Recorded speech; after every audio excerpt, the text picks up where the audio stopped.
하루는 제자들과 함께 배에 오르사 그들에게 이르시되 호수 저편으로 건너가자 하시매 이에 떠나 행선할 때에 예수께서 잠이 드셨더니 마침 광풍이 호수로 내리침에 배에 물이 가득하게 되어 위태한지라. 제자들이 나와 깨워 이르되 주여 주여 우리가 죽겠나이다 한데 예수께서 잠을 깨사 바람과 물결을 꾸짖으시니 이에 그쳐 잔잔하여지더라. 제자들에게 이르시되 너희 믿음이 어디 있느냐 하시니 그들이 두려워하고 놀랍게 여겨 서로 말하되 그가 누구이기에 바람과 물을 명함에 순종하는가 하더라. 제가 한 번 더 봉독하겠습니다.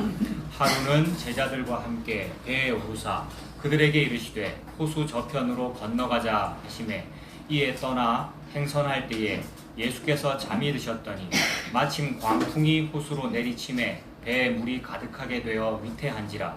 제자들이 나와 깨어 이르되 주여 주여 우리가 죽겠나이다 한데 예수께서 잠을 깨사 바람과 물결을 꾸짖으시니 이에 그쳐 잔잔하여지더라. 제자들에게 이르시되 너희 믿음이 어디 있느냐 하시니 그들이 두려워하고 놀랍게 여겨 서로 말하되 그가 누구이기에 바람과 물을 명함에 순종하는가 하더라. 아멘. 바로 앞에 21절이 있었지 않습니까? 지난주에 봤는데 그 21절에서 예수님은 내 어머니와 동생들은 하나님의 말씀을 듣고 행하는 이 사람들이다 이렇게 말씀하셨습니다. 진짜 어머니와 동생들이 친족이 왔는데 문전박대 해버리시고 누가 내 어머니면 내 동생들이냐? 내 어머니와 동생들은 지금 내 말을 듣고 있고 하나님의 뜻을 행하고 있는 이 사람들, 말씀을 듣고 행하는 이 사람들이다 이렇게 말씀하셨습니다. 곁에 있는 제자들과 무리들을 두고 하시는 말씀이잖아요. 바로 곁에 지금 무리들이 너무 많이 와 있어서 인산인해를 이루고 있기 때문에 친족들이 못 들어왔다는 말이고 그 주변에 있는 그 사람들과 12 제자들 그들이 바로 내 어머니며 내 형제 자매들이다 이렇게 말씀하신 거죠. 곁에 있는 그 사람들을 말씀하시는 건데 그들은 말씀을 듣고 행하는 사람들이 아니지요. 무리들 전부 떡을 먹고 배불렀기 때문에 기적을 봤기 때문에 잠시 모여 있는 것이고 다 배반하고 물러갈 거잖아요. 제자들마저도 십자가 앞에서는 다 배반할 그런 사람들이지 않습니까? 듣기는 들어도 깨닫지 못한다고 이미 말씀하지 않으셨습니까? 결국 다 배반하고 도망간 그런 사람들입니다. 우리들이 그러합니다. 내가 언제 내 의지로 예수님을 따라간 적이 있습니까? 혹시 내가 따라갔다면 그것은 기적 봤기 때문이에요. 뭔가 좋은 일이 있다 그래서 교회 다녔고 뭔가 떡을 먹고 배불렀기 때문에 따라왔다라고 예수님께서 말씀하셨단 말이에요. 그 사람이 바로 나고 우리들이잖아요. 그래서 그런 것 때문에 따라간 것이지 고난을 따라간 것이 아니었습니다. 거기 가면 좋은 일이 있다더라, 고난을 준다더라가 아니었잖아요. 그래서 고난을 따라간 것이 아니었습니다. 그런 우리가 십자가에 끌려간다면 그것은 오로지 은혜 때문입니다. 그래서 내 같은 사람이, 이 이기적인 사람이, 고난 같은 거 싫어하는 내 같은 사람이 어떻게 십자가에 끌리지? 라고 하는 것은 은혜 때문이지 나의 공로나 내 의지나 내 믿음이 아니었더라는 거죠. 그래서 은혜 때문이구나. 은혜 때문에 내가 거기 끌려간 것이구나. 나는 평생 지옥에 살 사람이고 평생 바벨론 안에 들어가 있을 사람이고 애굽에 계속해서 살 사람인데 그 지옥 생활할 사람인데 내가 출애굽하게 되었어? 내가 광야로 나왔어? 약속의 땅 가나안에 내가 들어가게 되었어? 라는 것은 은혜 때문이구나 라는 말입니다. 이거는 내가 한 일이 아니고 나의 현실에서 불가능한 일이기 때문에 너무 비현실적인 일이에요 라는 이런 말이 터져 나와요. 이런 것을 보고 꿈꾸는 것 같아요 라는 이런 말을 하잖아요. 시편에 나오는 표현인데 포로 생활 70년 하다가 바벨론 70년 생활했는데 세상에 어떻게 약속대로 선지자가 말씀해 놓은 대로 하나님 약속대로 해방되어서 예루살렘에 돌아오게 되었어, 이스라엘 땅에 돌아오게 되었어 라고 노래를 부를 때에 우리가 꿈꾸는 것 같았도다 이렇게 노래하거든요. 주께서 포로들을 회복시켜 돌아오게 하실 때 우리가 꿈꾸는 것 같았도다. 그래서 성도의 입에 이런 말들이 막 터져 나와요. 내가 꿈꾸는 것 같아요. 실제로 저도 그러하고 너무 신기해요, 너무 좋아요 이런 말들을 막 했었고 하고 있고 여러분들도 그런 말씀을 하신 적이 많아요. 그래서 그런 얘기를 나도 그런 말 너무 비현실적이에요. 너무 좋아요. 세상에 나 오늘부터 나 평신도로 살기로 했어요. 너무 좋아요. 이러고 우리가 시작했단 말이에요. 그러니까 개척교회 할 계획도 전혀 없었고 생각도 못했고 그냥 다음 주부터는 그 교회 가서 우리 예배드리지 이러고 막 가고 그랬단 말이에요. 그러다가 이제 이제 몇 명 같이 따라오시고 그런 일들이 있었고. 그러니까요. 이런 걸 보고 꿈꾸는 것 같았도다 이렇게 말한단 말이에요. 그러니까 그런 말을 내가 한 적이 있기 때문에, 한 적이 있다 이 말이 믿었음으로 말한 거예요. 그러니까 저와 여러분들이 성도이기 때문에 그게 믿어졌기 때문에 맞네 이런 말을 하는 거예요. 그래서 설교 중에 말씀을 하시잖아요. 저렇게 얼마나 놀라운지. 그러니까 저분은요, 이거 설교 중에 사람 얘기하면 안 되는데, 저분은요, 저 교회에 가서 설교를 하고 내려오는데 계단인가 어디서 저보고 웃으시면서 계면활성제 이러고 웃으면서 가요. 뭔 말인지 아는 사람만 알아요. 여러분, 비누로 씻어봐라, 양잿물로 씻어봐라, 표범이 그 얼룩덜룩한 무늬를 없앨 수 있느냐? 구수인이 흑인이 지가 스스로 백인될 수 있느냐? 아무것도 안 되는데 비누로 안 된다 이 말이에요. 우리의 죄를 씻는 것은. 근데 유일한 계면활성제가 있어야만 씻겨진단 말이에요. 계면활성제가 세제를 말하는 거거든요. 놀라운 세제가 있어요. 죄를 시게 씻어버리는 세제가 있어요. 그분이 예수님이에요. 예수님을 계면활성제라 그래요. 좀 이따가 저기 설거지할 때 퐁퐁해 보세요. 계면활성제 몇 프로 이렇게 적혀 있어요. 그게 있어야 씻긴단 말이에요. 설거지가. 예수님이 씻어주는 거예요. 예수님이 씻어줬구나. 그걸 알기 때문에 내 설교하고 내려오는데 모르는 분인데 계면활성제 이러고 간단 말이에요. 이런 식의 표현들을 성도는 한 적이 있다고요. 저와 여러분들이 다 한 적이 있다고요. 그게 예수님을 믿는다 이 말이에요. 믿었음으로 말이 튀어나왔습니다 이 말이에요. 말이 막 튀어나와요. 말이 튀어나오니까 설교를 하는 거예요. 막 하고 싶어갖고 말이 튀어나와요. 그래서 이런 말들을 한 적이 있다 이 말이에요. 요걸 보고 꿈꾸는 것 같아도다 이 말이에요. 그래서 어떤 분은 뭐 찾다가 서동에 있을 때 오셔가지고 그분이 이분이고 저분이에요. 다 마찬가지지만 이 얘기 자주 했는데 만면에 웃음을 띠고 앉아서 설교를 듣고 있어요. 내 같은 그 말 잘 못한 그런 설교를. 너무 기뻤고 근데 그게 이제 몇 주 안 간다는 몇 주는 가셨을 거예요. 그랬습니다만 그 말이 그러니까 너무 좋았다 막 이 말이에요. 그러니까 꿈꾸는 것 같았다 이런 교회가 있어요 이 말이잖아요. 그래서 온 거 맞죠? 네. 왜 내가 지금 지목한 사람은 대답을 안 해요? 마스크 써서 그러는 거예요? 아니 이런 목사님이 있어요. 그런 표정으로 앉아 계셨던 거잖아요. 내가 착각한 거예요? 아무튼 그러니까 이런 목사님이 있어요. 그건 아니죠. 지가 그렇게 느낀 거고. 이 복음이 있네요 이 말이잖아요. 또 어떤 분은 등산을 갔는데 등산 가면은 119 구조대 간판이 있단 말이에요. 그런 거 아시죠? 119 눌렀을 때 여기가 어디에요? 말을 못 하잖아요. 이 간판에 지금 가나라고 적혀 있어요. 하면 바로 출동한단 말이에요. 그 간판에 가나다라 해갖고 마라라고 적혀 있었거든요. 그 어떤 분 어디 갔어요? 그런 분이 있어요. 등산하다 사진 찍어가지고 우리 카톡에 올리면서 마라라고 적혀 있네요. 마라. 이 무슨 뜻인 것 같아요? 마라라고 적혀 있네요. 라고 딱 올렸다. 이 말은 계면활성제 이러고 씩 웃었다 이 말이에요. 잠깐 안 통하는 것 같아요. 마라라는 말이 마라의 쓴물 고통스럽다. 우리가 풍랑에 빠졌어요. 우리가 애굽에서 헤매고 있어. 이런 뜻이에요. 나 지옥 생활하고 있어요. 근데 마라라는 말에서 마리아라는 말이 나왔고 내가 바로 그 마라고 마리아고 나오미고 고통의 쓴물인데 단물로 바꿔주셨어요. 십자가가 이 말이거든요. 그래서 그런 설교 들었다 이 말이지. 마라 이러면서 야 등산하는데 이런 간판이 있어요 라고 보냈다는 말은 그런 설교를 들었다 이 말이죠. 그게 나 지금 꿈꾸는 것 같아요 이 말이에요. 어디 여행을 갔는데 모든 어떤 이런 출구 표시는 다 녹색이거든요. 근데 해외여행을 갔더니 거기는 붉은색으로 되어 있더래요. 붉은색으로 엑시트 탈출이라고 딱 적혀 있더래요. 뭔 뜻이겠습니까? 해외여행 누가 가셔가지고 이런 사진 찍어서 보내고 그랬어요. 우리한테. 여러분 중에 계셔요. 뭔 뜻이겠어요? 다 녹색이던데 그거는 빨간색입니다. 탈출이라고 적혀 있습니다. 뭔 말이겠습니까? 문에 빨간색으로 탈출이라고 적힌 게 예수님이에요. 6월절 어린 양의 피가 탈출하는 곳에 문에 적혀 있었단 말이에요. 이쪽으로 나가라 이 말이에요. 이게 탈출이다. 그게 출애굽이다. 6월절 어린 양의 피가 붉은색이란 말이에요. 그래서 여리고성의 기생 라합은 무슨 줄을 매달아요? 붉은색 줄을 매달아라. 그 집에 있는 사람만 살아요. 다 죽어요 여리고성에. 여러분 그 집에 있는 사람만 살아요. 예수님 피 안에 있는 사람만 살아요. 지금 제가 무슨 말을 하고 있느냐 면 성도이기 때문에 믿었음으로 말하였도다라는 여러분들의 고백이 있더라는 거예요. 이게 노래 부른 것이고 찬송 부른 것이고 여러분의 신앙을 그렇게 말한 거예요. 그러니까 여러분의 신앙이니까 내 안에 있는 나의 확신을 내가 표현했습니다 이 말이 아니고 하나님이 넣어줬어요. 계면활성제 이런 말을 하게 넣어줬다고요. 마라 이게 보이게 막 넣어줘 버렸어요. 그래서 애국 생활하고 고생하다가 이게 뭐지? 나 진짜 열심히 했고 진짜 전도 많이 했고 진짜 교육 사업 열심히 했고 다음 세대를 위해서 열심히 했고 남은 자가 되려고 열심히 했는데 뭐지? 라는 어떤 일에 부딪혀 현실에 부딪히고 사람 막대기와 인생 채찍에 부딪힌단 말이에요. 우리가 미련하기 때문에 안 때리면 몰라요. 사람 막대기 인생 채찍으로 안 때리면 내가 애굽의 종생활하고 있는 줄 모른단 말이에요. 근데 사람 막대기 인생 채찍으로 때리니까 밖에 겨우 나와지게 돼가지고 이상하게 우리와 함께 등산 다니지 어디 뭐 맛있는 거 먹지 그런 게 좋은 건 아닌데 복음이 좋은 건데 그러면서 하시는 말씀이 또 있어요. 내가 다 눈 마주치면서 얘기할 거예요. 이건 뭐예요? 너무 비현실적이에요. 막 이러더라고요. 너무 비현실적이에요. 여기서 지금 이 얘기 시작해서 지금 계속 하고 있는 겁니다. 너무 비현실적이에요. 우리의 모임이 이게 무슨 뜻이겠습니까? 현실은 생실을 말하고 비현실은 뭘 말하겠어요? 우리가 꿈꾸는 것 같았도다. 요거를 경험하고 있는 거거든요.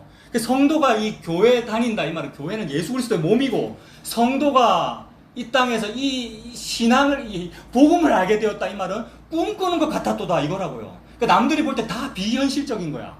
그래서 이걸 보고 삼층천이다라고 하고요. 사도 바울은 삼층천에 올라갔어요. 등급이 다르잖아요. 세상에 나는 지상에서 살고 있는데 삼층천은 등급이 다르네? 근데 그게 모든 성도를 일컬어 하는 말이구나. 니들은 병신 돌아서 모르는데 사도 바울은 나는 삼층천이야 이 말을 하고 있는 게 아니고 모든 예수 믿는 사람은 삼층천을 말하는 거구나. 우리가 그 정도로 비현실적이라 이 말이에요. 이게 꿈꾸는 것 같았도다 이 말을 하고 있습니다. 그래서 찬송 부를 때 신나잖아요 여러분. 신날 때도 있고 안 날 때도 있습니다만은 찬송 부를 때 신이 나요. 이 가사가 진짜 맞네. 예수님이 선장 맞네. 풍랑이 일어도 세상에 그 풍랑이 마귀가 일으키는 거 맞거든요. 근데 그게 하나님께서 섭리하신 거잖아요. 그래서 마귀의 바다인다. 그게 은혜의 깊은 바다예요. 은혜의 깊은 바다. 우리가 찬송을 이렇게 불렀잖아요. 이게 꿈꾸는 것 같아서 그리고 여러분들도 그 입에서 그런 말들이 나오는 게 너무 기뻐서 그게 오래가지 못하더라도 하나님께서 또 일으키시고 그런단 말이에요. 그래서 그 말을 할 때마다 하나님 뭐라 그러냐면 네가 나를 많이 좋아하네 이러셔요. 수네보 같은 신랑께서 배반 당할 거면서 그 여자가 나를 좋아한다고 나의 아내가 나를 좋아한다고 처녀 때 네가 나를 따랐지 이렇게 말씀하시고 여러분의 그 고백이 다 있었잖아요. 저와 여러분들이. 그게 성도다라는 겁니다. 그래서 십자가에 끌린다면 우리는 배반할 사람들인데 십자가 이상하게 끌린다면 그것은 내 의지가 아니었잖아요. 내 의지로는 배반만 해요. 애국으로 돌아가자 그러지 나의 의지는. 근데 내 의지가 아니니까 희한하네. 내가 이쪽으로 왜 끌려가지 복음으로. 내가 왜 예수님에 끌리지. 오직 하나님의 은혜밖에는 없습니다. 그러니까 우리의 의지 나의 그 옛사람 나의 의지로는 예수님을 따르지 않았습니다. 말씀을 듣지도 행하지도 않았습니다. 지금 이게 이상하다는 말씀을 드리는 거예요. 말씀을 듣지도 행하지도 않았는데 듣고 행하는 이 사람들이 내 가족이야 이렇게 말씀해버렸잖아요 예수님께서. 그러니까 우리에게 달려있지 않는 어떤 일을 지금 말씀하시는 거네 이겁니다. 그래서 모든 성경은 지금 예수님만 말하고 있잖아요. 내가 말씀을 듣고 행해야지. 물론 맞아요. 당연히 말씀 좀 듣고 행해야죠 우리가. 너무나 당연합니다만 하나님은 지금 그 말씀하는 거 아니란 말이에요. 예수님을 말씀하고 계시고 예수님께서 하시는 일을 오늘도 보여주더라는 겁니다. 우리는 말씀을 듣지도 행하지도 않았습니다. 그런데도 예수님은 듣고 행하는 우리들이 예수님의 가족이라고 말씀하십니다. 가족이라는 말은 친족, 가족 이거는 어떤 피와 관련된 거잖아요. 가족. 그걸 또 다른 말로 하면 가족이라는 것은 씨에 의해서 형성됩니다. 맞죠? 가족이라는 말은 피라는 말도 되고 달리 말하면 그게 생명인데 그게 씨와 관련이 있잖아요. 가족이라는 것은 씨에 의해서 생깁니다. 씨가 먼저고 열매가 나중입니다. 맞습니까? 씨가 먼저고 나중에 그 열매가 나중이잖아요. 우리 집에 우리 훈이가 학교에서 받아온 그 자연 시간에 하는 그런 거 있잖아요. 강낭콩 심었는데 꼬투리가 콩깍지가 달렸어요.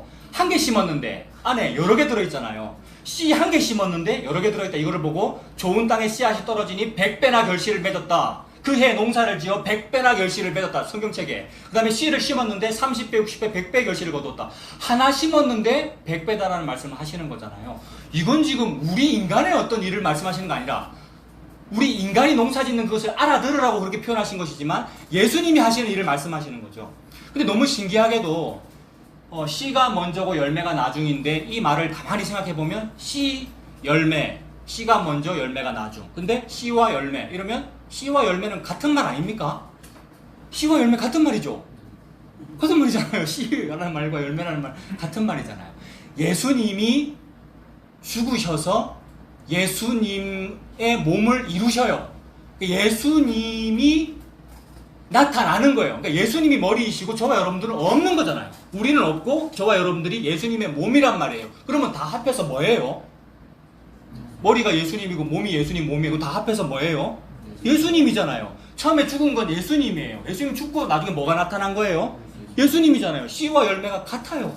그 예수님 밖에는 없어요. 그 안에 저와 여러분들은 죽어서 편입된 거잖아요. 스스로는 절대 안 죽습니다. 우리가 살고 싶어서 지금 일을 하고 있는 중인데, 살려고 우리가 돈 벌고 살려고 숨쉬고 있는 중인데, 근데 사람 막대기가 인생을 책찍으로 쳐가지고 죽여서 홍해 바다에 빠차부는 거잖아요. 그게 세례받은 것이고 죽여서 예수님과 함께 살리더라는 말씀을 하시는 거죠. 그래서 씨앗 하나 죽어가지고 씨앗들이 이렇게 많이 맺혀지더라. 열매들이. 그 씨와 열매는 같다. 나는 없어졌네요. 같지 않다는 말은 내가 있다는 말이고, 내가 살아있다는 말이고, 또는 예수님께 내가 섞였다는 말이고, 보탤라 그러는 거고, 예수님은 한 90%만 하세요. 나머지 10%는 제가 할게요. 이게 지금 섞인 거란 말이에요. 그러면 씨와 유전자가 달라요. 그러면 열매와 씨가 서로 다르잖아요. 근데 씨와 열매는 똑같더라. 예수님께서 나를 죽이시고 나와 함께 죽으시고 살으셔서 예수님을 이루시는구나. 그게 교회구나. 그 말씀을 하십니다. 그래서 요게 지금 가족이에요. 방금 지금 가족 얘기하고 있는데, 가족은 유전자가 같아요. 가족은 씨로 이루어져요. 가족은 전혀 그 씨일 리가 없잖아요. 저와 여러분들은. 나는 이 죄의 씨이기 때문에 너그 아버지는 마귀다 이랬으니까 씨가 다르잖아요. 하나님이 나보고 너그 아버지는 마귀다 그랬단 말이에요. 저와 여러분들을 보고.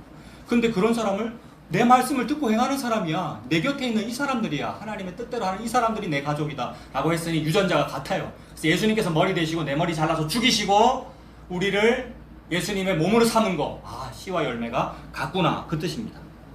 그래서 지금 가족에 대해서 말씀드리고 있는데, 그 열매가 먼저가 아니었어요. 우리가 먼저가 아니었어요. 우리는 나중에 열매로 생긴 거였어요. 그러니까 씨가 먼저고 열매가 나중입니다. 요걸 또 다른 말로 하면 부모님이 먼저이고 자녀가 나중입니다.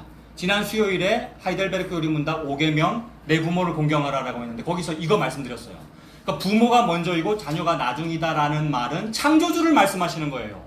피조물 나가 나중이고 창조주가 먼저야, 이 말입니다. 근데 창조주에게는 먼저라는 말도 붙이기에도 감히 너무 경외스러운 그런 분이셔요. 왜냐하면 그분은 먼저 나중이 없거든요. 시작도 없고 끝도 없고 아버지도 없고 하나님이신, 영원이신 분이잖아요. 그러니까 영원이라는 존재를 우리의 시공간 개념으로 표현할 수가 없으니까 먼저다라고 말을 하는 것이지, 먼저라는 말은 시공간이 있는 말이잖아요. 먼저가 있고 현재가 있고 미래가 있고, 이 말은 시공간이 있다는 말이잖아요. 근데 하나님은 시공간을 초월하시기 때문에 우리 용어로는 먼저라고 하지만 하나님은 영원이신 분이시죠. 그래서 하나님이 먼저고 우리가 나중입니다. 이 말이 부모님이 먼저고 자녀가 나중에 생겨요. 부모님 때문에 생겨요. 그래서 하나님이 부모님이시다. 이 말은 하나님은 창조주이시고 우리는 피조물이구나. 이게 먼저와 나중의 개념이잖아요. 그래서 가족이 그러합니다. 부모님이 가족을 만들어요. 그러니까 부모님이 자녀들을 낳잖아요. 창조주가 먼저이고 피조물이 나중입니다. 창조주가 피조물을 만드는 것이지 그 반대는 아니잖아요. 자녀가 부모님을 결정할 수가 없습니다. 근데 자녀가 부모님을 결정하려고 하죠. 어떻게 하는 게 자녀가 부모님을 결정하다, 이 말은 선택하려고 그러는 거죠. 얘를 아빠로 할까, 얘를 엄마로 할까, 이렇게 선택하려고 한단 말이에요. 그게 뭐냐 하면, 왜 나는 흙수저에서 태어났을까? 이게 그거잖아요. 왜 저애는 금수저로 태어났는데 나는 왜 흙수저로 태어났을까? 이 말이 선택하려고 그러는 거란 말이에요. 내가 할 수만 있으면은 대기업 회장님 아빠에게서 태어나겠다는 얘기잖아요. 안 그렇습니까? 겨우 한 칸만 했지 실제로 선택한 건 아니잖아요. 그렇습니까? 마음속에 그것만 품어도 똑같은 거라고 하나님 말씀하잖아요. 그러니까 왜 나는 이렇지? 라고 부모님 탓, 조상 탓 하는 게 선택하려고 하는 거죠. 그런 일은 없다라는 거죠. 바뀌는 일은 없다. 창조주가 먼저이시고 피조물이 나중이다. 그게 가족이다 라고 말씀하십니다. 그러니까 자녀가 부모님을 결정할 수 없다. 이 말이 열매가 씨를 결정할 수가 없습니다. 이거 말씀하시죠. 읽어드릴게요. 네가 뿌리를 보존하는 것이 아니요 뿌리가 너를 보존하는 것이니라. 로마서 11장 18절. 네가 뿌리를 보존하는 것이 아니요 뿌리가 너를 보존하는 거야. 뿌리에서 끌어당겨가지고 양분을 보내서 줄기를, 가지를, 열매를 맺는 것이니까 가지이거나 열매인 나는 내가 뭘 한 게 아니고 뿌리가 또는 근원인 씨가, 떡잎이, 씨앗이, 뿌리가 나를 보존한 것이구나 라는 고백이 터져 나오죠. 다시 말해서 가족이란 자녀가 만드는 것이 아니라 부모님이 만듭니다. 예수님의 가족은 그 가족들이 만들어내는 것이 아니라 누가 만들겠습니까? 예수님이 만듭니다. 모든 성경은 예수님이 만드는 일을 보여줘요. 그래서 예수님이 누구셔요, 여러분? 오늘 주제가 그가 누구이기에거든요. 오늘 설교 제목이. 예수님이 뭘 만든다고요. 그러면 예수님이 뉘시기에 뭘 만들어? 예수님 누구셔요? 창조주이셔요. 예수님은 창조주이시다라는 말씀을 하고 있는 거죠.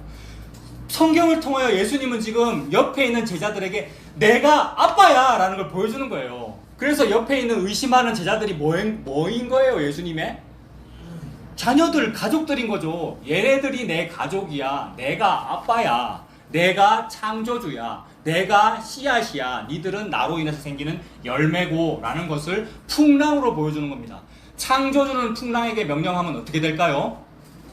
풍랑이 만들어지고 없어지고 잠잠해지고 물러가고 이래요. 창조주가 만들었어요, 풍랑을. 물도 하나님께서 만드셨고 땅도 하나님께서 만드셨고 풍랑도 하나님께서 만드셨고 잠잠하라 그러면 잠잠하고. 이게 창조주이시잖아요. 예수님이 창조주다라는 것을 보여주기 위하여 사람들에게 사람 막대기와 인생 채찍을 보내셔가지고 입이 터져 나오게 만들어요.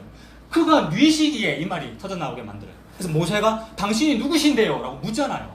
그래서 나는 나다라고 말씀하시잖아요. 그 나는 나다라는 말씀이 육신이 되어 이 땅에 오신 분이 누굽니까? 예수님이시고, 예수님 오셨기 때문에 이 땅에서 하신 말씀이 나는 길이다, 나는 빛이다, 나는 진리다. 여기서 나는 창조주 여호와다 라고 수면 위에서 지금 말씀하고 계시는 중이죠. 풍랑 위에서. 그래서 예수님께서 만듭니다. 그러므로 예수님은 창조주이십니다. 그래서 오늘 묻습니다. 그가 누구시기에, 그가 누구이기에 바람과 물결도 순종하는고. 아, 예수님은 창조주이시구나. 그러므로 성경은 사람에 대하여가 아니라 예수님에 대하여입니다. 사람이 하는 일이 아니라 예수님이 하시는 일만 적혀 있습니다. 그런데도 사람을 중심으로 읽으면 어떻게 되느냐 하면 자꾸 인본주의로 읽게 돼요. 우리가 문자는 사람을 죽이거든요. 그래서 문자에 집중하게 만들고 이렇게 살아야지, 이대로 해야지에 집중하게 되니까 사람에게 집중을 해요. 그게 인본주의고 모든 종교는 인본주의입니다. 그게 곧 지옥입니다. 사람을 얽어맵니다. 그 경전대로 살아야 되기 때문에. 그래서 기독교도 똑같잖아요. 무슨 교라는 말이 붙은 모든 종교는 같은 거예요. 결국 인본주의로서. 그래서 사람 중심으로 읽게 되면 믿음 없는 제자들처럼 되지 말자에 집중하게 됩니다. 오늘 본문에서 제자들 믿음 하나도 없죠. 얼마나 믿음이 없으면 그게 나잖아요. 얼마나 믿음이 없으면 이 풍랑에 이렇게 무서워하잖아요. 믿음 없는 제자들처럼 되지 말자에 집중하게 됩니다. 너희 믿음이 어디 있느냐? 오늘 보면 25절에 너희 믿음이 어디 있느냐 이러셨고, 어찌하여 무서워하느냐 믿음이 작은 자들아. 이거는 마태복음 8장에서 예수님 그러셨거든요. 똑같은 평행본문에서 어찌하여 무서워하느냐 믿음이 작은 자들아. 어찌하여 이렇게 무서워하느냐 어찌 믿음이 없느냐. 요거는 마가복음 4장에서 전부 똑같은 평행본문이에요. 그러니까 예수님께서 책망하는 문자로 되어 있잖아요.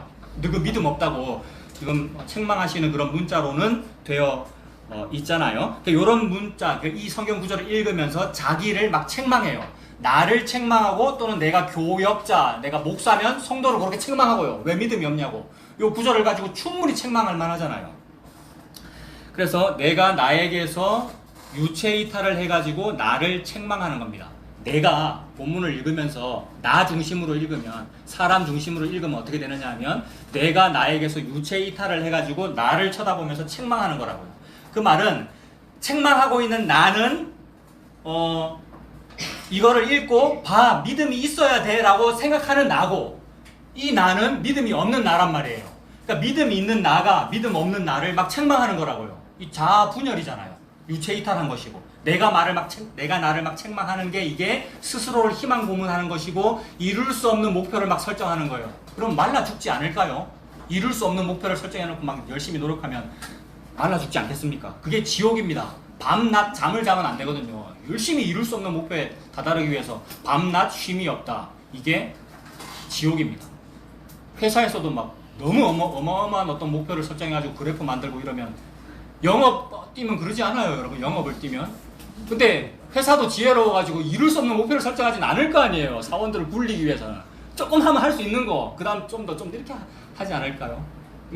그러니까 이 지옥은 이룰 수 없는 목표를 할 수 있는 것처럼 보여져가지고 내가 나에게서 유체이탈하여 책망합니다. 말씀을 봐라. 이렇게 살아야지. 말씀에 이렇게 되어 있는데 나는 왜 못했을까? 그렇게 하더라는 겁니다. 못하는 나를 잘하는 나가 책망합니다. 잘하는 나는 이 어떤 나냐 하면 자기 의가 있는 나예요. 없는데 있어 보여요. 내가 내 안에 자기 의, 자기 공로입니다. 자기 공로가 조금이라도 남아 있으면 사람들을 쳐다보게 됩니다. 그러나 공로가 즉 의, 자기 의, 뭐 잘한 거 다 있는데 제 속에도 있고 다 있는데 이게 남아 있으면 나를 쳐다보고 다른 사람 쳐다보게 되고요. 근데 이걸 없애주셔요. 아무것도 아니네, 헛개비네, 거짓말이네. 없애주셔요. 없어지게 되면 사람 안 쳐다보고 예수님 쳐다보게 됩니다. 그래서 공로가 즉 의가 전혀 없는 죄인은 예수님을 찾아봅니다. 어저께 집사람이랑 밤에 쓰레기 버린다고 분리수거장 나갔다가 서쪽 하늘을 보니까 별이 하나 떠 있더라고요. 별이 요새 잘 안 보이는데 그래도 보이는 별은 뭐가 보이겠습니까? 혹시 천문학 지식이 있으신 분, 별 안 보이잖아요. 근데도 혹시 보이는 별은 그 무슨 별입니까? 금성이잖아요. 금성. 아침에 보이면 뭐예요? 그게 샛별. 샛별이 네 마음에 떠오를 때까지 말씀을 생각하는 것이 여러분 가하대요. 샛별이 떠올라야 샛별이 뭐겠습니까? 말씀을 읽을 때 야 이런 뜻이구나, 내가 이런 원리를 발견했어, 이런 게 샛별이 아니고 예수님이 참된 빛이십니다. 예수님이 참된 밝은 빛, 샛별, 이렇게 보면 되고. 그러니까 동쪽에 떠오르는 그 동쪽에 보이는 그 별은 샛별인데 어젯밤에는 서쪽에서 봤단 말이에요. 해 이미 지고 밤에 저녁 때 그 별은 뭐겠습니까? 똑같은 금성인데 서쪽에 있으면 그거를 개밥바라기 별이라 하더라고요. 개밥바라기 별. 옛날에 한번 설교했어요. 이거 말씀드렸어요. 너무 그 용어 자체가 뭔가 토속적이고 좀 이렇지 않아요? 민속적이고 뭔가 촌스럽고 개밥바라기 별. 너무 멋진 말이잖아요. 그러니까 저녁 어스름에 저녁쯤에 옛날에 무슨 개한테까지 밥을 많이 줄 정도로 뭐가 풍족하겠어요. 주인이 밥 다 먹고 나서 혹시 남는 무슨 쓰레기라도 있으면 개한테 던져주는 거 아니에요. 개는 그것만 바라본다 이 말이죠. 주인이 주시는 것만 먹을 수 있기에, 주인의 밥상에서 아드님 다 드시고 남는 거 찌끄러기 먹을 수 있기에. 그래서 우리 식사하고 나면은 산내에 꼭 가져가시잖아요. 강원이 잘 먹고 있습니까? 그래서 개밥바라기 별 같은 것이 지가 지 음식을 구할 수 없단 말이에요. 지 능력으로. 아무도 자기를 또는 자기 형제를 구원할, 생명을 구원할 속전을 마련할 수가 없다. 시편 49편에. 그러게 주인이 주셔야만 산다는 아는 피조물은 주인 손만 바라봐요. 이게 개밥바라기 별이라는 그 우리나라의 순우리말 들어있는 그 의미이고, 그게 상전의 손을 바라보는 주인의 종들의 눈같이, 상전의 손을 바라보는 종들의 눈같이. 종들은 상전 손만 바라봅니다. 일하면 이쪽으로 가야 되고, 주인이 일하면 저쪽 가야 되고, 주인이 이렇게 부스러기 던져주면 받아 먹는 것이고, 주인의 손만 바라보는, 상전의 손을 바라보는 종들의 눈같이. 이게 성도들이잖아요. 그게 개밥바라기 별입니다. 그래서 본문에서 예수님은 지금 제자들을 꾸짖지 않으십니다. 방금 꾸짖는 것 같은 거 평행본문 3가지나 다 읽어드렸는데 꾸짖지 않으셔요. 아빠는 아들한테 원래 그렇게 말하는 거예요. 근데 안 버린단 말이에요. 내 피기 때문에, 내 씨기 때문에. 그래서 가족이다라는 말씀을 하시면서 계속 말씀하시는 거예요. 그래서 오늘 이 본문이 바로 지난주에 말했던 누가 내 가족이냐를 보여주는 거예요. 이런 애들이 내 가족이야. 다 배반할 사람들. 이런 애들이 내 가족이야. 이 말씀하는 거고, 바로 그 다음 본문은 귀신 들린 사람이 나요. 요런 애가 내 가족이야. 이 말 하는 거예요. 그 귀신을 무찔러버린 게 나야. 니들은 그거 못 쫓아내잖아. 이 얘기예요. 그래서 예수님께서 하시겠다는 말이에요. 그래서 예수님께서 해준 그 사람들을 보고 예수님이 가족이라 그래요.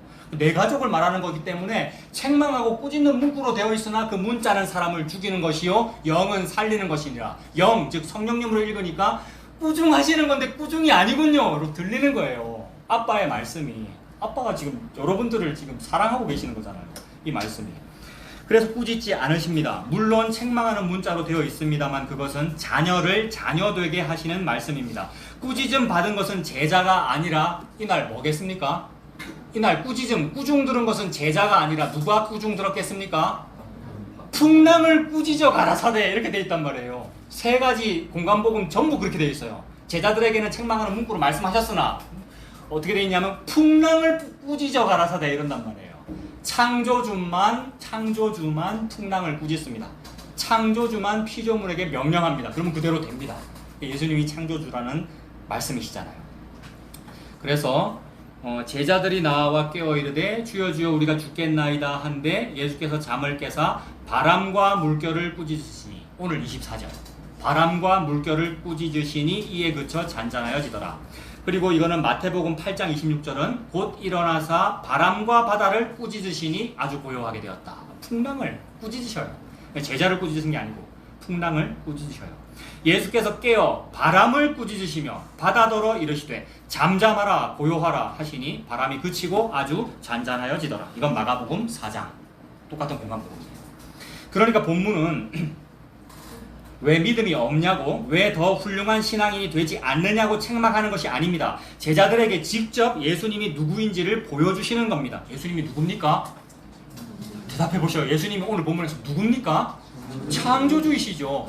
이 물 만드신 분이구나. 물 보고 물러가라 라고 창세기 하셨던 그분이 이분이구나. 물러가라, 무치 들어라. 이게 생명이에요.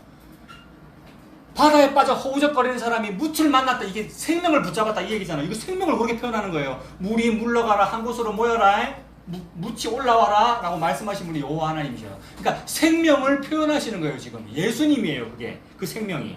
그래서 예수님께서 그 일을 하신 거예요.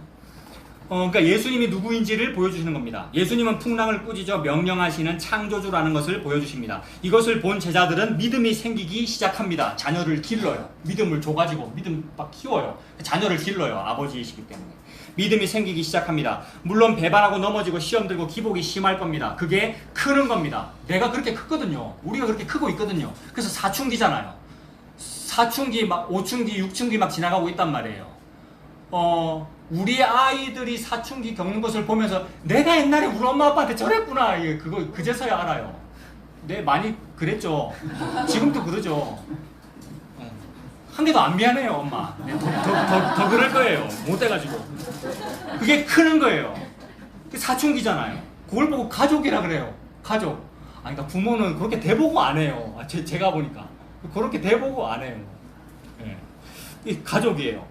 예수님이 가족을 만들어 가십니다. 예수님은 십자가에서 이 가족을 이루셨습니다. 십자가가 왜 있느냐면 이거 만든 거예요. 성도 만든 거고 교회 만든 거예요. 예수님이 만든 거예요. 인간이 개척한 게 아니고, 인간이 확장한 게 아니고, 인간이 하나님 나라를 확장하니 성시화를 이루겠다, 거룩한 사업을 하겠다는 게 아니고, 예수님이 교회를 만든 거예요. 예수님이 성도님을 만들었다고요. 놀랍잖아요. 만들었다라고 하니까 그러면 물어봐야죠. 그가 뉘신데요 이래야 되잖아요. 오늘 본문에 묻잖아요. 그가 뉘시기에 누굽니까? 창조주. 예수님 창조주예요. 그게 뭐 창조주고 이러고 죽여버렸어요. 여러분, 모든 세상이 나를 포함하여. 그분이 예수님이에요. 창조주. 그래서 십자가에서 요 가족을 이루셨다. 그걸 교회라고 하는데 에베소서는 교회를 말하거든요. 십자가에서 요걸 이루셨어요. 에베소서에서 요거 한번 찾아봅시다. 에베소서 2장 보십시오. 신약성경 310페이지. 신약성경 310페이지 에베소서 2장을 한번 다 보겠습니다.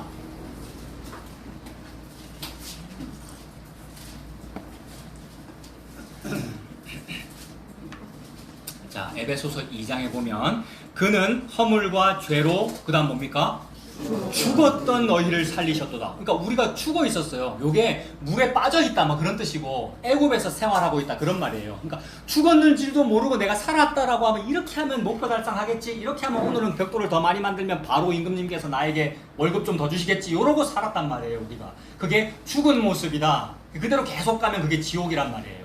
지옥은 밤낮 쉼이 없는 곳, 계속 강제노동만 해야 되는 거. 더 잘할 수 있는데 이게 지옥이란 말이에요. 그래서 우리 죽었는데 예수님께서 살리셨어요. 허물과 죄로 죽었던 너희를 살리셨도다. 그때 너희는 그 가운데서 행하여 이 세상 풍조를 따르고 공중의 권세 잡은 자를 따랐으니 곧 지금 불순종의 아들들 가운데에서 역사하는 영이라. 요게 마귀고 공중 권세 잡은 자고 국가 권력이며 세상 권력이며 종교 권력이에요. 종교 권력은 계속 요렇게 말해요. 불순종의 아들들 가운데서 이 세상 풍조대로 말을 한단 말이에요. 그 세상 풍조대로 성경을 해석하면 어떻게 되겠어요? 이런 제자들처럼 되지 말아야지, 이렇게 돼요. 그게 세상 풍조대로 성경을 해석한 거예요. 이렇게 하지 말고 이렇게 합시다. 더 멋지게 한번 좀 잘합시다. 예수님을 확실하게 믿읍시다. 이런 말들이 세상 풍조대로 성경을 해석한 거니까 마귀의 해석이란 말입니다. 예수님께서는 그 말씀을 하시는 것이 아니라 자기 백성에게 가족 만들고 계시는 거예요. 지금 내 곁에 있는 너희들이 내 가족이다. 그 말씀을 하고 계시는 거예요. 3절에 전에는 우리도 다 그 가운데에서 우리 육체의 욕심을 따라서 지내며 육체와 마음에 원하는 것을 하여 다른 아들과 같이 본질상 누구의 자녀예요? 진노의 자녀예요. 씨가 달라요. 유전자가 달라. 지옥 백성이란 말이에요. 근데 예수님께서 내 것으로 삼으시겠다는 거잖아요. 내 자식이라고. 그래서 호세와 고멜 결혼했는데 외간 남자의 씨를 받아서 이상한 아들, 딸을 낳는단 말이에요. 그러면 아빠와 성이 다르겠죠? 성씨가 달라요. 근데 이름을 고쳐본단 말입니다. 호세아가. 너는 루하마야, 암미야. 그러니까 너는 나의 은혜야, 나의 긍휼이야, 나의 아들이야 라고 이름을 바꿔버려요. 그 말은 내 씨를 붙였다 이 말이에요. 우리는 진노의 자식이니까 전혀 다른 유전자인데 예수님 유전자로 만들어버렸어요. 그러면 씨와 열매가 같아요. 저와 여러분들은 예수 씨예요. 그러니까 성경 전체에서 씨는 오직 예수란 말이에요. 갈라디아 3장 16절 예수님만 씨란 말이에요. 그 씨를 받은 사람이 가족입니다. 씨를 받은 사람이 아내, 신부, 아내이고 자녀이고 같은 씨를 가졌단 말이에요.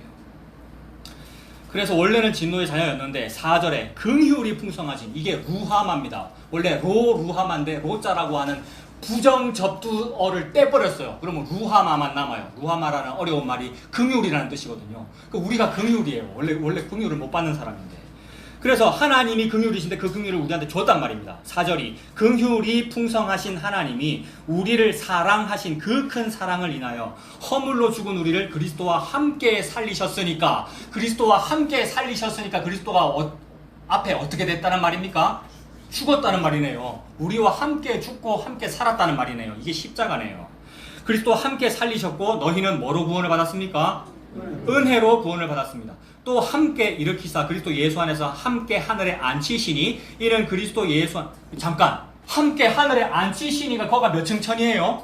3층 천이에요. 모든 성도는 하늘에 앉아 있어요. 지금 이미. 그래서 하늘에 앉아있다는 보증을 보증서로 줬어요. 이 땅을 사는 동안에는 아무리 봐도 내가 하늘에 앉아있는 것처럼 안 보여요. 나의 육신이 여기 있기 때문에. 그래서 여기서 탄식하면서 하늘을 바라봐요. 내가 원래 저기 있구나 라는 보증서를 줬는데 그 보증서가 성령님입니다.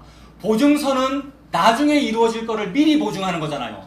그래서 이미 다 이루어졌는데 미리 보증한 게 성령님이란 말이에요. 그러니까 하늘에 저와 여러분들이 앉아 있습니다. 거기가 삼층천이라고 사도 바울이 써놨어요. 세상에. 사도 바울은 저와 여러분을 말해요. 즉 성도는 삼층천에 앉아 있어요.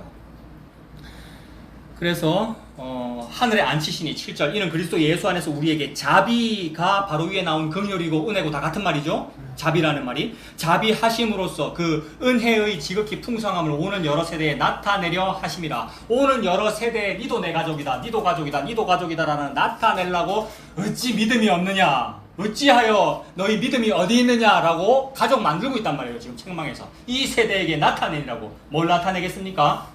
내가 은혜야, 내가 긍휼이야, 내가 창조주야, 내가 이 풍랑을 지금 꾸짖어 명령하는 거야. 창세기 1장의 그 창조주야 라고 오는 여러 세대에 나타내고 있잖아요. 그러면 이 가족들이 그걸 나타내며 살아요. 사도들이 다 그걸 나타내고 살았고 성도들이 맞네요 라고 2023년에 말하면서 산단 말이에요. 너무 이거 비현실적이에요 라고 나타내면서 우리가 살잖아요. 그래서 9절에 행위에서 난 것이 아닙니다. 앞에 서론에 다 말씀드렸죠. 내 의지로 한 거 아니잖아요. 내 행함으로 하지 않았네요. 행위에서 난 것이 아니니 이는 누구든지 뭐 하지 못합니까? 자랑하지 못하게 합니다. 우리는 누가 만들었어요? 10절에 우리는 누가 만들었어요? 그가 만드신 바라. 지금 예수님 창조주라는 얘기하고 있잖아요. 우리는 그가 만드신 바라. 그리스도 예수 안에서 선한 일을 위해서 지으심을 받았습니다. 뭐가 선한 겁니까?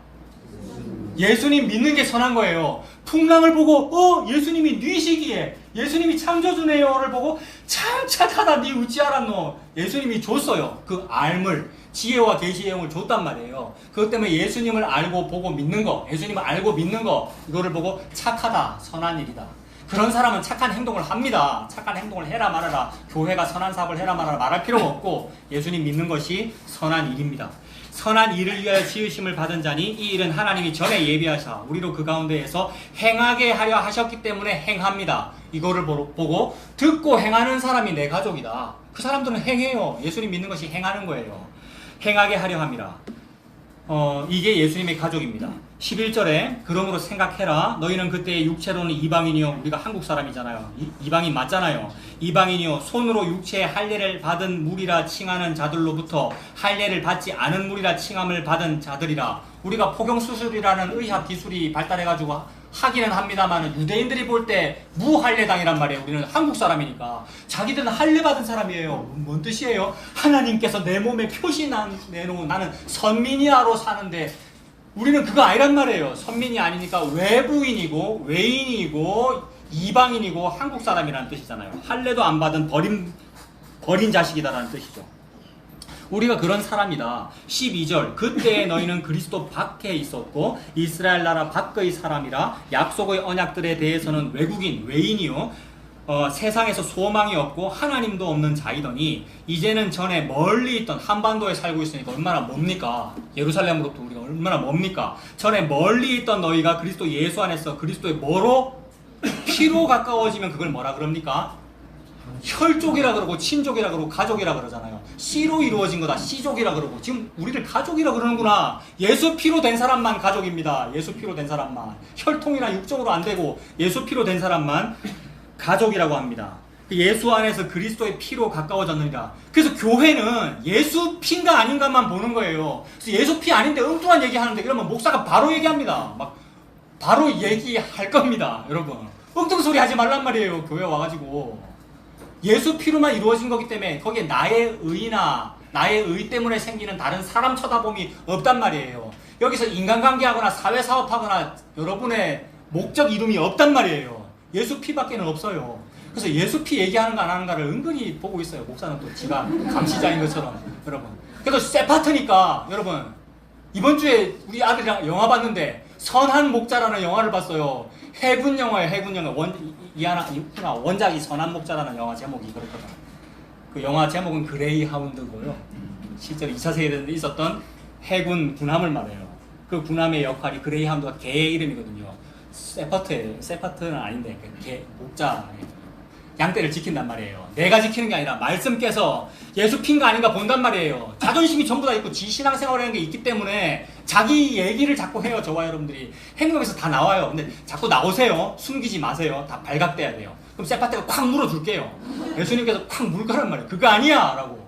그 짓 계속 할 리가 없어. 너는 내 아들 딸이기 때문에. 그 말이에요. 예수 피가 있는지 없는지 그게 혈족이에요. 새로운 혈족. 십자가에서 이뤘어요. 십자가에서 피가 뚝뚝 떨어지는데 그 피 앞에서 다른 말할 게 뭐가 있어요? 개밥 바라기 밖에는 없지. 그 피로 이룬 가족을 보고 가족이기 때문에 여자여 아들입니다. 자기를 말하는 게 아니고 여자여 아들입니다. 여러분을 보고 그 다음에 그러니까 사도 요한아 어머니다 이러는 거예요. 어머니 아닌데 여러분들이 서로 어머니 아니고 가족 아닌데 가족이다라고 말씀하시는 거잖아요. 예수님 십자가로 성도들이 가족된 거예요. 이게 예수님 피입니다. 14절 그는 우리의 화평이신지라 둘로 하나를 만들었어요. 유대인하고 이방인이 둘이 하나가 될 수가 있습니까? 철천지 원수인데 개보다 못하게 여기는데 근데 예수님 피 때문에 우리가 세상에 선민이 됐고 하나가 됐대요. 유대인과 이방인이 하나가 되었대요. 그는 우리의 화평이신지라 둘로 하나를 만드사 원수된 것 그 중간에 막힌 담을 뭐로 헐었어요? 막힌 담을 뭐로 헐었어요? 보고 계십니까? 네. 자기 육체로 헐었어요. 자기 육체를 어디서 헐어버리셨어요? 십자가에서. 그래서 십자가 전에 사람들과 다니면서 무슨 얘기를 했습니까? 육체 중에 육체, 가장 멋진 육체 때문에 보디빌딩이 있는 거예요, 여러분. 육체미라는 게 있잖아요. 그래서 인간이 바라는 육체미, 손톱에 네일아트 밑에도 있죠. 무슨 온갖 헬스장 다 있죠. 육체미 때문에 그런 거 아니에요?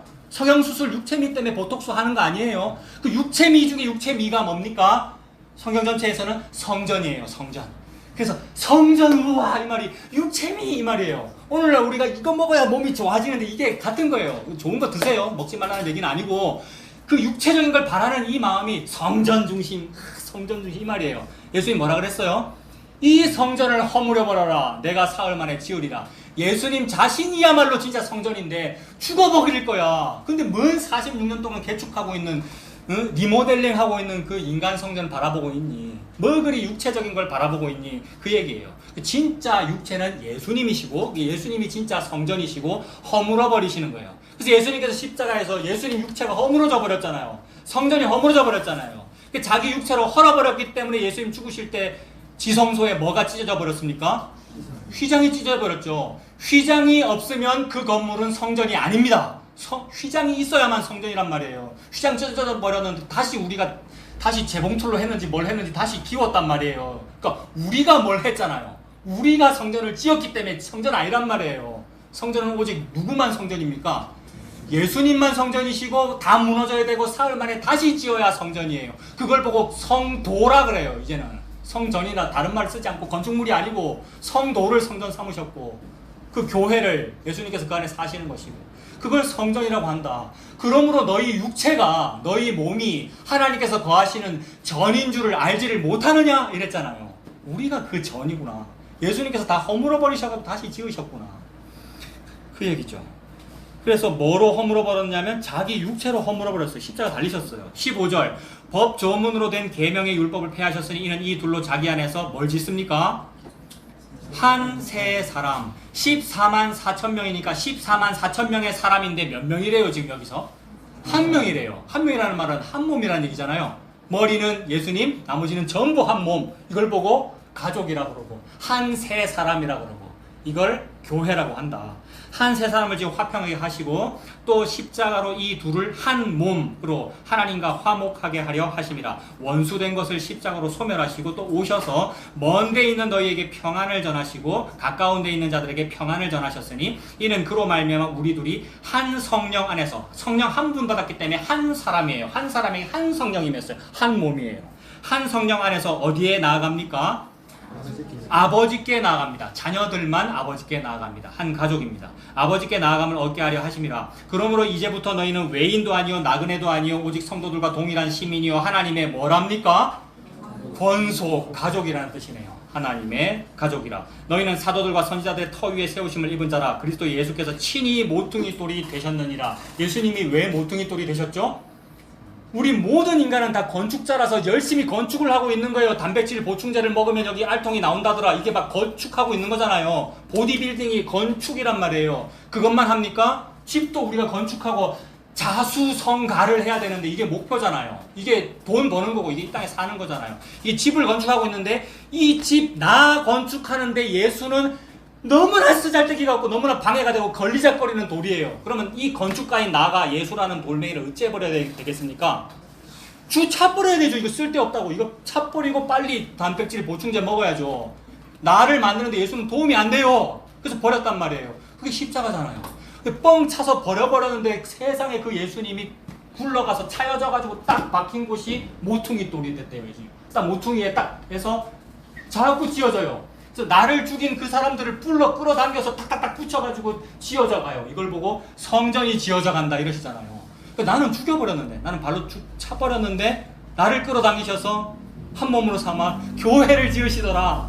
보이지 않는 교회를 말합니다. 그러니까 교회 건축해놓고는 하나님이 다 하셨습니다. 영광 돌립니다. 있다고 하고 있고 지가 다 했다고 생각하면서 우리가 돈 모아서 했잖아요. 이 생각하고 있으면서 아니요 진짜로 하나님 다 했다 이 말은 그 건물을 말하는 게 아니라 이 교회를 말하는 거란 말이에요. 십자가에서 진짜로 다 했잖아요. 나는 진짜로 안 했어요. 안 했다는 걸 어떻게 아느냐면 십자가에 죽은 걸 보면 알잖아요. 내가 죽였거든요. 여러분 내가 진짜로 했다면 안 죽여야지. 내가 도와드리고 막 이래야지. 그런 일을 하지 않았단 말이에요. 우리는 그게 모퉁이 돌이에요. 예수님이 예수께서 친히 모퉁이 돌이 되셨다. 21절 그의 안에서 건물마다 서로 연결됐네요. 우리가 다 연결하여 주 안에서 뭐가 되어갑니까? 성전이 되어가고 너희도 성령 안에서 하나님이 거하실 처소. 이게 임마누엘입니다. 임마누엘 하나님이 항상 우리와 함께 하신다. 처소에 살아요. 이게 혼인집, 신혼집, 신방이라는 뜻이고 지성소라는 뜻이고 안방이라는 뜻이고 집이라는 말이고 그러니까 여러분이 우리가 예수님 집이란 말이죠. 성령 안에서 하나님이 거하실 처소가 되기 위하여 그리스도 예수 안에서 함께 지어져 가느니라. 지금 예수님은 이렇게 함께 지어져 가느니라를 십자가에서 다 하는 것을 보여주는 거죠. 풍랑 위에서 지금 보여줘요. 가족 만들고 있는 거예요. 12제자들을. 제자들은 막 무서워하고 있어요. 지금 예수님은 제자들을 가족으로 지어져 가도록 일하시는 겁니다. 예수님을 창조주로 알아보면 그게 가족입니다. 예수님은 제자들 앞에서 바람과 물결을 꾸짖으십니다. 창조주라는 얘기죠. 그래서 터져 나오는 거잖아요. 그가 누구시게? 그가 바로 창세기의 하나님이시구나를 알고 믿는 거, 이게 가족들이 지금 말하고 있는 중이에요. 이거 그냥 읽어드릴게요. 너무 유명하니까. 창세기 1장 1절부터 보면 태초에 하나님이 천지를 창조하시니라. 땅이 혼돈하고 공허하며 흑암이 깊음 위에 있고 하나님의 영은 수면 위에 운행하시느니라.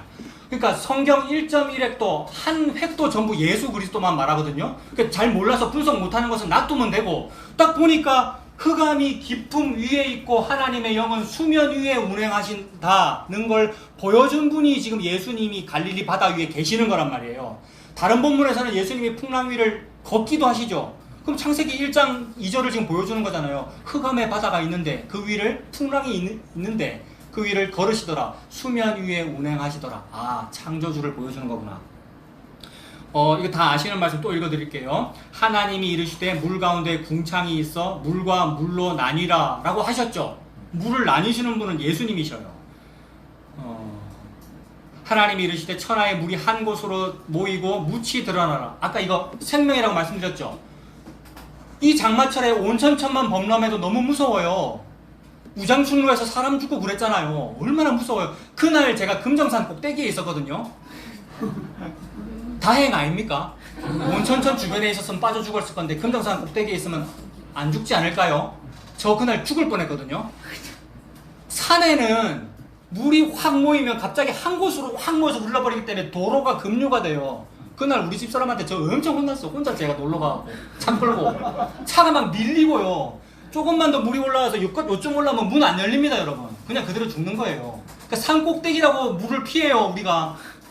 노아 홍수 일어나봐라, 바벨탑 쌓으면 되지. 안 된단 말이에요. 물이 얼마나 무서운지. 그거 말하는 거예요. 근데 물러나 이랬단 말이에요, 창조주께서. 물이 물러나고 묻이 드러나. 이게 아라랏산의 방주가 걸리는 거고요. 생명을 말하는 거예요. 성경 전체에서 생명은 예수다라는 것이니까 막 광풍에 막 항해하다가 육지에 한번 닿았으면 좋겠다. 예수에 갖다 닿았다 이 말입니다. 12의 혈루증 여인이 예수한테 닿으면 산단 말이에요. 육지에 한번 닿았다. 이게 소원이에요.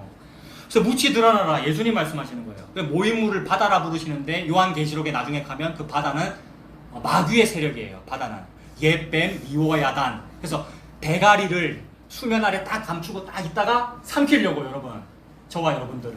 그게 바다의 의미란 말이에요. 그래서 이 모든 모습이 창세기에서 이미 보였고 예수님께서 창조주라는 말씀을 보여줍니다. 이거는 한번 찾아봅시다. 여호수아 3장 13절. 홍해가 이미 갈라졌고 요단강도 또 갈라지잖아요. 그 말씀이에요. 여호수아 3장 13절. 구약성경 322페이지.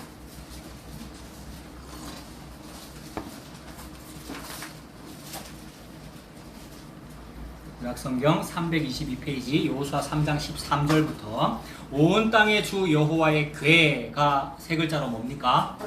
언약궤, 그죠? 언약궤를 맨 제사장들의 발바닥이 요단강 물을 밟고 멈추면 요단 물 곧 위에서부터 흘러내리던 물이 끊어지고 한 곳에 쌓여 서리라. 이런 일이 있을 수가 없죠, 여러분. 온천천만 범람해도 너무 무서운데. 이 당시에 요단강, 평소에 요단강은 실개천 같은 거라는데 이 당시에 요단강은 홍수나는 계절이래요. 이 계절이 홍수나는 계절. 근데 언약궤가 가서 딱 닿으니까 멈춰서 쌓여버린대요. 창조주께서 창세기에 이미 그 일을 하셨잖아요. 백성이 요단을 건너려고 자기들의 장막을 떠날 때에 제사장들은 언약궤를 메고 백성 앞에서 나아가니라. 요단강이 곡식 거두는 시기에는 항상 어떻게 된대요? 범람하는 거네요. 궤를 맨 자들이 요단에 이르며 궤를 맨 제사장들의 발이 물가에 잠기자 곧 위에서부터 흘러내리던 물이 그쳐서 사르단이라는 곳에 가까운 매우 멀리 있는 아담 성읍 변두리에 일어나 물이 일어났대요. 한 곳에 쌓인대요. 아라바의 바다 염해, 사해잖아요. 이거 향하여 흘러가는 물은 다 끊어져 버렸다. 백성이 여리고 앞으로 바로 건널세. 여호와의 언약궤를 맨 제사장들은 요단 가운데 무슨 땅입니까? 마른 땅. 풍랑에 표류하는 사람은 요게 소원 아니에요? 마른 땅에 한번 가서 닿는 게 소원이에요. 엔진이 없기 때문에 배가 표류를 하기 때문에 고장났기 때문에 흘러 어떻게 무인도에 좀 닿을 수 없을까? 마른 땅에 굳게 섰고 그 모든 백성이 요단을 건너기를 마칠 때까지 모든 이스라엘 백성들은 어떻게 됐어요? 그 마른 땅으로 건너갔더라. 유일하게 마른 땅이 예수님입니다. 유일하게 생명, 유일하게 통로가 되는 분, 유일한 길. 내가 곧 길이요 진리요 생명이다 이러셨잖아요. 마른 땅이 예수님입니다. 그래서 이 언약궤는 예수님을 의미하고 예수님에 의해서 물이 멈춰져 버렸어요.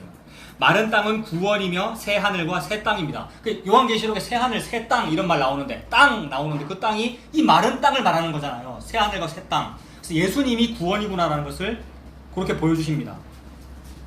언약궤가 물을 이깁니다. 똑같이 노아의 방주가 물을 이깁니다. 노아의 방주가 수면 위에 운행합니까? 맞죠? 노아의 방주가 수면 위에 떠 있잖아요. 거기 뭐 엔진이나 키나 이런 거 있어요? 그냥 흘러가가지고 아라랏 산에 멈춘단 말이에요. 마른 땅에 가서 닿잖아요. 하나님께서 바람 불게 하셔서 물이 감하게 하셔요. 하나님이 하셔요. 똑같이 생명을 보여주고 창조주를 보여주고. 그 노아의 방주에 물 스며들지 않게 역청칠했잖아요. 모세의 갈대상자 똑같죠? 물을 이기죠? 모세의 갈대상자가 수면 위에 운행하죠? 엔진 달렸습니까? 모세가 운전했습니까? 깐난애기인데 여러분. 근데 엄마가 갈대상자 엮어서 거기다 뭐 칠했습니까? 역청칠했어요. 방주를 보여주는 거예요. 예수님을 보여주는 거예요. 언약궤를 보여주는 거고. 똑같이 예수님 보여주니까 지금 예수님은 이 땅에 나타나신 게 말씀이 육신이 되신 거니까 그게 나야 라고 지금 말씀하시는 거예요. 풍랑 위에서, 배 위에서. 똑같이 예수님 이야기만 하고 있습니다. 엘리야는 승천할 때에 요단강이 갈라졌어요. 막 겉옷으로 막 치니까 요단강이 갈라져 버렸어요. 똑같이 요단강 갈라지는 이야기고, 그 엘리야의 영감이 갑절이나 있기를 원했던 엘리사는 무슨 일들이 막 벌어지는데, 여러 가지 일들이 벌어지는데 음식 없는데 음식 생기고 죽을 수밖에 없는 국인데 생명이 되고 이런 모든 일들, 음식이 없는데 여러 명이 나눠 먹고 이런 모든 일들이 막 벌어져요. 엘리사 시대 때. 똑같이 누구한테 그런 일이 벌어졌어요? 예수님한테 5병이어 7병이어 벌어지고, 이상하게 엘리사 시대 때 어떤 아들, 과부의 아들이 있었는데 아들 죽었는데 예수님 똑같이 과부의 아들 살리고, 전부 예수님 보여주는 거잖아요. 이상하게 엘리사 시대 때 이 엘리야 이미 승천했는데 엘리야의 영감이 내게 갑절이나 있기를 원합니다 라고 했던 그 엘리사에게 어느 날 죽음의 물이 있어. 물이 좋지 못하 토산이 맨날 다 농사가 안 돼. 그런데 엘리사를 통하여 소금을 뿌리니까 물 근원이 나아졌다. 물 근원이라는 말과 기품의 물이라는 말은 같은 말입니다. 창세기에 흑암의 기품의 물, 그 표현. 그러니까 하나님이 고치시는 거죠. 생명을 주신다는 거고. 그 엘리사 시대 때 금속이 너무 귀했는데, 쇠도끼가 너무 귀했는데 빌려왔는데 나무꾼이 나무하다가 쇠도끼가 물에 빠져버렸단 말이에요. 근데 엘리사가 하나님께서 엘리사 통해서 쇠도끼가 물에 떠오르더라, 수면 위에 운행하더라 라는 얘기를 하는 거죠. 그래서 예수님은 이 모든, 궁극적으로 이 모든 일이 뭐냐 하면 예수님께서 결국 오늘 풍랑을 꾸짖으시고 또 다른 본문에서는 갈릴리 바다 위를 걸으시더라 라는 것을 그렇게 보여주십니다. 자, 이제 마지막으로, 그런데 문제는 오늘날도 예수님이 물 위를 걸으시는 모습, 기적과 능력의 모습으로 나타나느냐 하는 겁니다. 그런 모습으로 나타납니까? 그러니까 예수님도 그런 모습으로 나타나느냐, 또는 예수님 믿는 여러분에게 그런 모습이 나타납니까? 기적이나 물 위를 걷는 모습이 안 나타나잖아요. 저는 물에 빠져 죽을 뻔했어요. 온천천 위도 못 걷잖아요. 그래서 베드로는 물 위를 못 걷는 거예요. 우리는 못 걷는구나 라는 거예요. 그래서 오늘날의 모습은 그런 모습이 없어요. 성도에는 그런 모습이 없어요. 간혹 있는데 이단 사이비에게만 그런 모습이 있어요. 현혹될 이유가 없단 말이에요. 이단 사이비에게라면 그런 모습이 있는 거고, 여러분, 속임수이거나 마귀가 하는 일이란 말이에요. 성도에게는 그런 일이 없습니다. 성도에게는 어떤 일이 있느냐 하면 광야 생활을 하게 되고 항해하는 생활을 하게 됩니다. 그래서 하나님이 정해놓으신 목적지까지 가게 됩니다. 항해를 하기 때문에. 그런데 이상하게 유라굴로 광풍을 만납니다. 이스라엘 땅에서 로마까지 사도 바울이 항해해 가는 길에 지중해를 건너는데 유라굴로 광풍을 만나게 되고, 그래서 막 죽을 노릇이죠. 막 배가 흔들리고 다 부서지고 다 죽게 됐는데 겨우 표류해가지고 남파선 나무 조각 붙잡고 가는데 멜리데라는 섬에 도착한단 말이에요. 그게 마른 땅에 닿은 거 맞죠? 그러면 우와, 성도의 삶은 그래, 막 성도에게는 막 물 위를 걸어, 이런 모습이 나타나는 게 아니고, 겨우 살아나가지고 추우니까 막 모닥불 피워가지고 하는데 사도 바울이 이제 모닥불 딱 나무까지 딱 잡았는데 어떻게 됐어요? 불 위에 가지 딱 떨어뜨렸는데 이상한 게 뭐가 하나 물고 있잖아요. 가지 사이에 독사가 딱 물고 있단 말이에요. 그러니까 성도는 이 땅에 사는 동안에 독사가 딱 물고 있는 것 같은 그런 모습이 나타난단 말이에요. 그러니까 그 멜리데 섬의 원주민들이 막 말하죠. 야, 저 사람이 광풍에서 표류하다 살아남은 것을 보니까 살아남은 것 같은데 가만 보니까 요리된 거 보니까 살인자구나. 저 죄수들을 지금 호송해 온다 하더만은 저거 살인자구나. 폭풍으로부터는 구원을 받았으되 하나님 신으로부터는 지금 저주받았다. 뭐 이렇게 말한단 말이에요. 그런 모습으로 보이는 게 성도예요. 항상 뭔가 멋진 모습, 무리를 걷는 모습만 나타나기를 바라는 건 이단 사입이고 이상하게 독사에 물려있는 모습. 그래서 세상 사람들이 볼 때 저건 죽었어 라는 그런 말을 듣게 되는 거. 그게 성도의 모습입니다. 근데 성도는 전혀 개의치 않아요. 큰일 났다, 독이 번지겠다 이러지 않아요. 그냥 모닥불리에 이래버린단 말이에요. 왜 그러겠어요? 실제로 독사에 물려서 그렇게 해라라는 말이 아니고요. 무슨 독을 마실지라도 해야지 아니한다라고 하니까 독을 마셔라 이런 말이 아니고요. 나 믿음 좋습니다 이러면서 농약 마시면 큰일 나고요. 무슨 독을 마실지라도 해야지 아니한다라는 것은 예수님의 생명이 있다는 말이죠. 육적인 것은 죽어요. 죽고 병 걸리고 아프고 여러분. 우리가 순교 당할 때 목 잘리면 아프고요 여러분. 다 사도들이 그렇게 살았고요. 그러나 우리의 영을 살리셨구나. 그래서 그걸 알기에 남들 옆에서 막 욕하는데도 막 흔들어 떨어뜨려요. 이거 뱀은 마귀를 의미하네. 마귀 대가리를 예수님께서 밟으셨네. 그게 원시복음 성취네 라는 믿음이 있기에 성도는 그렇게 살더라는 거죠. 사람들로부터는 막 비난을 들어요. 저거 죽었다라는 이런 말들을 듣게 됩니다. 그래서 마지막으로 이 물과 관련된 말씀, 저는 이 말씀 너무 좋아요. 모든 성도는 이 말씀을 알아요. 시편 107편 한번 보십시오. 시편 107편 구약성경 883페이지 시편 107편입니다.